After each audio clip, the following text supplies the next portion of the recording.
सभी लोगों को ज्ञात होगा कि भगवान के सम्मुख में धर्म है और भगवान के पीछे अधर्म का निवास। महाराज,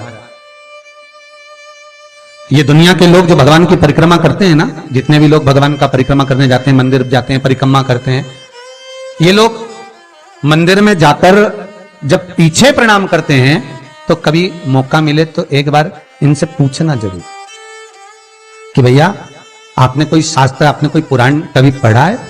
आपने शास्त्र पुराण का स्मरण किया है? हमारा कोई शास्त्र, कोई पुराण, कोई वेद यह वर्णन नहीं करता कि मंदिर के पीछे हम प्रणाम करें, हम मंदिर के पीछे नमन करें। हमारा शास्त्र वेद वर्णन नहीं करता। और देखे तो लक्ष्मी ने कहा, प्रभु जब गणेश जी के सम्मुख में रिद्धि सिद्धि श्री तुष्टि पुष्टि शुभ लाभ सारे धन देने वाले, संपदा देने वाले जब गणेश जी के अग्रण्य रहेंगे तो पीछे बिठाने में क्या दिक्कत है? आप वर दे दो।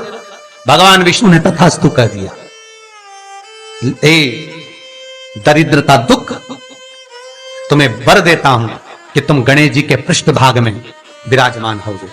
इसलिए निवेदन है, मंदिर में नहीं, घर के अंदर, घर में जहां सबसे आगे फ्रंट में गणेश जी की टाइल्स, गणेश जी की मूर्ति, गणेश जी का फोटो प्रथम भाग में बिल्कुल बाहर फ्रंट में घर के दरवाजे के नहीं लगाना। क्यों? जब जाओगे तो पृष्ठभाग गणेश जी का तुम्हारे जाते समय पड़ेगा। जीवन में दुख तकलीफ कष्ट आते ही रहेंगे।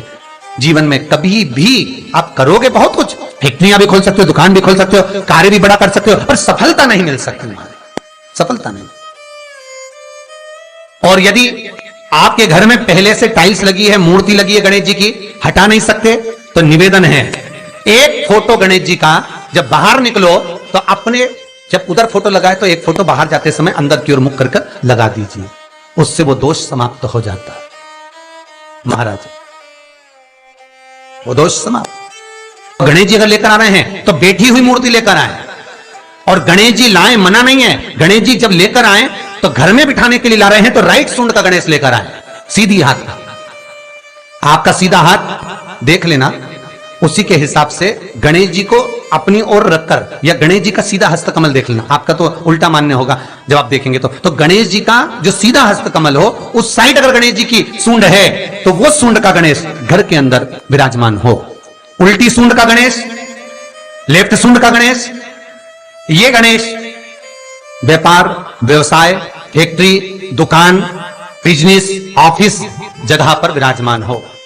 बहुत ध्यान देना, उल्टी सूंड के गणेश बहुत कम बनते हैं। क्यों कम बनते हैं? इसका शास्त्रीय प्रमाण है। कभी किसी मूर्तिकार के पास जाना और मूर्तिकार के पास जाकर पूछना, भैया तुम उल्टी सूंड का गणेश क्यों नहीं बनाते? जितने भी बनते सीधी सूंड के बनते। कभी पूछना उससे, वो बताएगा कि उल्टी सूंड के अगर गणेश जी बनाए, 50 गणेश जी अगर उल्टी सूंड के बनाए हैं तो उसमें से कम 30 गणेश जी अपने आप टूट जाते हैं या बिगड़ जाते हैं। ये शास्त्रीय है। उल्टी सूंड का गणेश बहुत कम पक पाता है या मिट्टी का बन पाता है। और यदि आपने अपने हाथों से भी उल्टी सूंड का गणेश मिट्टी का बनाया तो 10 दिन पूजन करोगे, 10 दिन के अंदर वो मूर्ति, वो सूंड, वो गणेश जी चटक जाएगा। उल्टी सूंड का गणेश टिकता ही नहीं है, वो बीच में से खंडित हो ही जाए। सब्सक्राइब करें। वो तो स्वयं गणेश जी कृपा करें, स्वयं विनायक कृपा करें और उल्टी सूंड के गणेश जी अपने को मिल जाएं और वो गणेश जी हमारे घर में आ जाएं तो वो फिर नहीं चटक। सीधी सूंड के गणेश जी को मनाने के लिए महाराज मंत्र की 50 माला करना पड़ती है। तो समझ लो उल्टी सूंड के गणेश जी को मनाने के लिए मात्र 5 माला में भगवान गणेश प्रसन्न हो जाते हैं। अर्थात उल्टी सूंड का गणेश शीघ्र प्रसन्न होता है। महाराज, ब्रजमंडल में जब कभी जाओ, मथुरा के पास में वृंदावन से आगे लोहवन पड़ता है। कौन सा वन है? लोहवन। वृंदावन से कुछ थोड़ी दूरी पर लोहवन।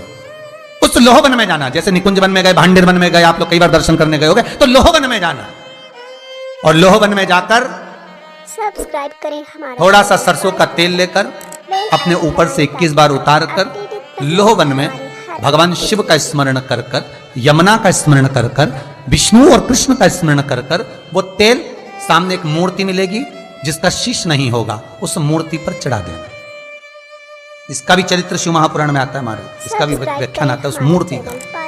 लोहवन ब्रजमंडल में लोहवन का व्याख्यान स्कंद पुराण में भी है। हमारे हर एक वीडियो से आप मेहनत कर रहे हो, फल नहीं मिल रहा, आप दुकान खोल रहे हो, चल नहीं रही है, आपका चित्तवृत्ति, आपके जीवन में सफलता आ ही नहीं रही, तो कहीं मत जाइए। आपके जीवन में 25 बार अंगूठी बदल के देख लिया, कभी पुखराज पहन लेते, कभी मोती पहन लेते, कभी नीलम पहन लेते, कभी कोई महाराज ने कहा तो ये कर लिया, कभी कोई महाराज बोला तो ये कर लिया, फल नहीं मिले, कहीं मत जाओ, कुछ मत पहनो, उसकी शरण में जाओ, हमारे हर एक उसकी शरण। लोहवन पहुंच जाओ, वृंदावन से 4-5 किलोमीटर की दूरी। रिक्शे वाले से बोलो कि वो लेके जाएगा, 5 रुपए लेता है।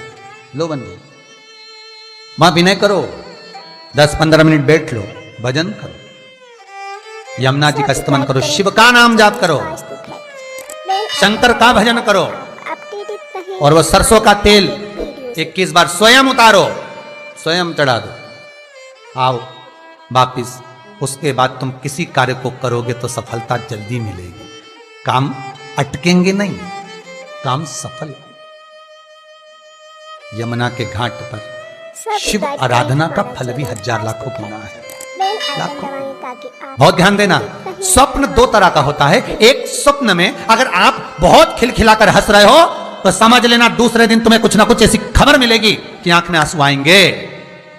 स्वप्न में आप अपने आप को अगर हंसता हुआ देख रहे हो, किसी को खिलखिलाता हंसता हुआ देख रहे हो, तो दूसरे दिन कुछ रोने की खबर मिलेगी, कुछ दुख होगा, कष्ट होगा, तकलीफ होगा। और अगर स्वप्न में आप भगवान को मुस्कुराता हुआ देख रहे हो, स्वप्न में आप भगवान को हंसता हुआ देख रहे हो, तो जरूर तुम्हारे ऊपर कुछ भगवान की कृपा होने वाली है, जरूर कोई अच्छी खबर आने वाली है। दोनों के हंसने में अंतर है। सांसारिक मनुष्य स्वप्न में हंसता दिखे तो दुख मिलेगा, और भगवान हंसता हुआ दिखे तो सुख मिलेगा। श्री सब्सक्राइब करें हमारे शिवाय चैनल वास्तुभक्त नमस्तुभ्यं ताकि आप अपडेटेड श्री रहें हमारे हर शिवाय वीडियो से। नमस्तुभ्यं श्री शिवाय नमस्तुभ्यं